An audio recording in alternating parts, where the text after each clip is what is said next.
the topic of this week is Jumanji: The Next Level. Technically the 4th Jumanji film, based on how you count them. And the reason that we wanted to cover this film in particular, or at least I wanted to, was because the original came out, and I think a lot of people either disregarded it or just ignored it. And then I think it'd be fair to say that Jumanji: Welcome to the Jungle was a sleeper hit. Despite its cast. Yes. And so when this sequel came out, I was like thinking to myself, actually, it's related to games, isn't it? Because Jumanji has reinvented itself as a video game, and it's a film, obviously. So it'd be perfect for this show. It fits right into our scope, which is expanding, I think, with every season. So anyway, we're going to start off non-spoilers as usual, and then we'll let you know before we go into any serious spoilers. So first off, Nick, what did you think? This movie was the same as the first movie, which was entertaining but a bit dumb. I think I preferred the first movie because whilst in many ways it plays out exactly the same as the first movie and is entertaining but dumb, I felt the first one had a bit more heart. There was some specific... I get it. There were some specific subplots in this which did go somewhere, but there was a lot of people who were just along for the ride and didn't really have much to do apart from be around. I was actually quite surprised how much this wasn't... Because you'd expect this. This is the kind of movie which is just like you watch because it's on and it's fun. And like when I watched it last night, it was kind of... I watched it after a work shift and I kind of crammed it in just before I went to bed. And most of the people in the audience were kind of a bit confused as to who was who and who the characters were at the beginning and who the characters were at the end. And kind of... It does actually take a lot of the story from the first one as quite a central part of its plot. Yeah, if you hadn't seen the first one, you'd be pretty lost. That's the thing, this is the kind of movie where you haven't necessarily seen the first one. And I guess there's enough stuff that could still keep you quite... that could be still quite enjoyable about it, but I was quite surprised how much it relies on you having seen the first one, because it's not a very intelligent movie. No. So the basic plot is it's been at least a year or so since the first one. And the characters that you've forgotten have all grown up and they've all gone to university in New York and they're all not keeping in touch, but some of them are, and then the other guy isn't keeping in touch and he thinks, you know what, this life sucks, so I'm gonna do something radical, and that's when spoilers kick off. Yeah. So I'll say that if you enjoyed the first one, you'll enjoy this one. The additions of Danny DeVito and Danny Glover was amazing. Yeah, pretty good. And it is revealed in the trailers that all that Dwayne Johnson and Kevin Hart are playing those two respectively. Yeah. And I think the two of them do a fantastic job of portraying the two. I don't think it's much of a spoiler, but I think a couple of characters channel Danny DeVito, and I think those for me are some of the most entertaining bits in the movie. Yeah, I think I was watching Movie Bob's review, and I have to agree that he says there's no denying that actually Dwayne the Johnson Dwayne the Johnson Rock. Dwayne the Johnson Rock is Rock just the Johnson Dwayne. unarguably a good actor at this point, because he goes between the different characters so well. Yeah. Because obviously he played the schoolboy in the first one, now he's playing an old man in this one. And it's him playing Danny DeVito, who Danny DeVito himself is playing like a disgruntled old man. Yeah. And to be honest, more Danny DeVito in anything is usually good. Yeah. So just quickly before spoilers, out of 110 degrees, what would you give this movie? We're not doing that. Out of 10, I'd give it a 7.5. I'd give it somewhere around a 6, 7, 6, 6.5. For contrast, I'd probably put the original around at 8. Actually, no, let's say this one's a 7, because the other one is around an 8. Okay. Yeah, the first one was more enjoyable just because it was more complete in a sense. Like, you had 4 characters go in, 4 story arcs all wrapped up. Also, the concept was new with that first movie as well, so it's like Yeah. when you first see Jack Black as the teenage girl taking selfies and calling everything disgusting, that was like genuinely really funny. And yeah, some of the jokes are repeated in this one, so it's not as good, but it's still a rollicking time. So what, are we going to spoilers already? We'll go into spoilers. Okay, so if you don't want to hear spoilers, look in the show notes and just skip forward to the end of this segment. Because we're going to be going into spoilers in 5, 4, 3, 2, 1. Kick us off. The best bit was Danny DeVito as The Rock punching 48 guys, was it? Yeah. That's the best bit in the movie. And like, yeah, it's just some of his The Rock just brought out like Danny DeVito. He just channeled Danny DeVito so well. Like when they go into that bar and the woman runs over and is just like whispering to him, and he's just like, yes, yeah, on board with whatever you say. Come on. Yeah, no, definitely the highlights of the movie, and that. I mean, the humour hadn't quite clicked with me until that point when he beats up about that many people, and he's just enjoying it because he's normally Danny DeVito, and then suddenly he gets put into the body of this like machine, and he's just absolutely having a ball of a time trying to take on absolutely everyone, including who he knows is his one weakness, Switchblade, and then just. I thought Switchblade would come into effect much later in the movie than he did, because the one gag they play with, because obviously in the first one, The Rock's character, I've forgotten his name, doesn't have any weaknesses, but then in this one he's got one weakness, which is Switchblade, and you expect that to be the sort of finale of the film, but in reality it's just about midway through the film he just goes to take on Switchblade, who's a character who just fires a rocket launcher and just takes out the entire team. And that's it. That's all that it comes to. Amazing.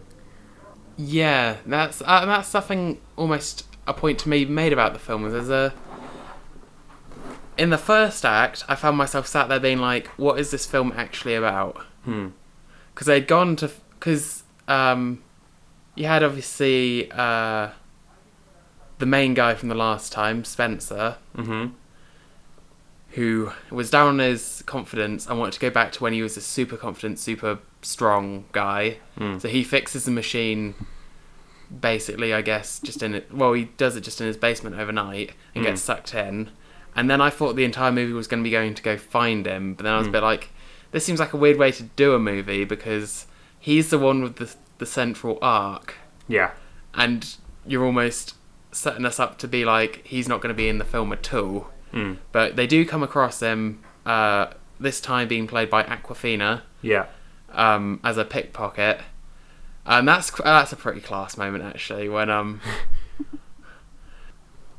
DeVito stops him, yeah. Yeah, he goes, stop thief, and he like catches him and goes, here's your thief. A lot of the film was, the great bits were like him and Kevin Hart's character with Danny Glover in him, both not getting how a video game works, which was pretty funny. It was fun. I think at a few points it started to grate, but the film knew when to stop, because there was at a certain point it was like, we're in a video game. It's like, yes, we're in a video game. It's like, okay, you've done this bit like 6 times now. Although to be fair, I quite like the bit right at the very end where he's told to say Jumanji, and Awkwafina at this point has got Danny DeVito playing as her, so she's just like,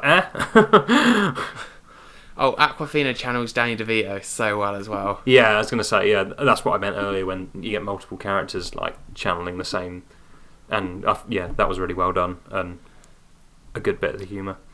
What did you think when they just basically, at the beginning of the third act, just decided that everyone was going to be their original characters from the first film again? Made sense, because Jack Black did the teenage girl the best. Suppose, yeah. Like, a bit of me was like, it was all built around, obviously, this central plot for Spencer. Then he just goes back to being Dwayne Johnson, him and his girlfriend make out and make up, and then that's just kind of like, okay. I wanted to see some Awkwafina and Karen Gillan smooching. Yeah, they could have had some really nice. They could have had some really nice representative stuff in there. That would have been cool. Especially with Kevin Hart. And given an interesting story for Karen Gillan's character as well, as like, do you still feel this way when he's not Dwayne Johnson, when he is like Awkwafina? Yeah, exactly. No, that would have been. But cool. I feel like she was just there to kind of explain the plot most of the time. Yes. So that's like, don't let me take this away from the fact that this is a very entertaining, very fun, and good movie. But there was a certain point at the beginning where I was like, I don't know what this film's about. And then everyone just goes back to their original characters and the rest of the film plays out essentially the same as the original. There's a bit in the middle which is really good. And I think the conflict between Danny DeVito and Danny Glover's characters is very good as well. And that, to be honest, is more of the emotional heart of the film than any of what the kids do. Yes, I agree. I think Danny Glover's ending of that character is quite a nice moment, actually. Obviously, we've got a flying horse. That's new. That's fun. I would agree with that. It's a relatively disposable movie, but would you see another one? Would you see Jumanji 5? Well, they tease it at the end, don't they? Oh yeah, I missed that. I literally left just before that post-credit scene, but I saw it through the projector room window, so I didn't get any of the dialogue, but all the ostriches were out, weren't they? Yeah, so basically, a mechanic shows up to look at the heating, finally, and he goes down and goes over to touch the Jumanji machine, then it cuts to them all leaving the diner, and there's just an ostriches running down the street in the real world. Right, gotcha. And then that's it. So that's the thing, is that I probably wouldn't see another one in the same format.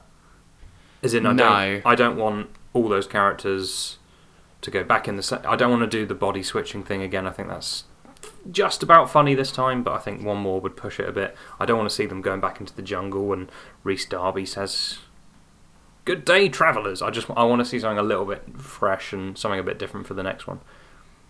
Yes. Maybe go back to space. Maybe tie it back into Zathura. I didn't even know that film existed before the beginning of this episode. So. What would you think about the sequel that they were teasing? What? Things in the real world? I guess that's a bit more like the original Jumanji, isn't it? Because that was about things from that universe coming out into the real world. So I guess they're going back that kind of way. It would mean that you'd see return of, say, Danny DeVito and all of the younger cast, say Morgan Turner, Alex Wolff, etc. But that would be no more of the player avatar cast. What if the real Dr. Bravestone and the real characterizations of those came out into the... Because you know how it to work together. Yeah, because you know in the first Jumanji movie, you get the villain from Jumanji comes out of the game and tries to shoot them in the real world. So maybe characters from that game come out into the real world. Because I'd quite like to see, I don't know, Spencer talking with the real Dr. Bravestone and... Yeah, that could open up quite a few new narrative opportunities. Like, I agree with you. I don't think they should go back into Jumanji for another film. No. I think that's been done. It was good, but it's done now. Yeah, I'd be interested if the video game avatars came out and their own characters and they're to work with the human heroes to save the I'd be day. quite interested to see how they would. Yeah, I'd be quite interested to see how they'd interact, because obviously Dr. Bravestone would be a lot more masculine and sort of like very much more like The Rock in his usual sort of films, and I don't know, that might be quite an entertaining option. I'd also quite like to see how Jack Black acts in that work. I'd love to see if Jack Black's in-game character pretty much acts the same as he does when he's played by the sort of teenage girl. So I don't know. Yeah, I'd see another one. Yeah. So there you have it. We'll see you when we do an episode covering Jumanji 5. Welcome to the real world. Hi, Phil here, co-host of the Cynical Optimists and editor of this video. If you enjoyed, be sure to like and subscribe to this YouTube channel, because we do reviews, retrospectives. We've got a new show coming out in the new year called Not My Star Wars, which is going to be great. Alternatively, if you just like this podcast, be sure to follow it on Spotify, SoundCloud, or on Apple Podcasts. In the meantime, thank you for watching. Have a great rest of your day.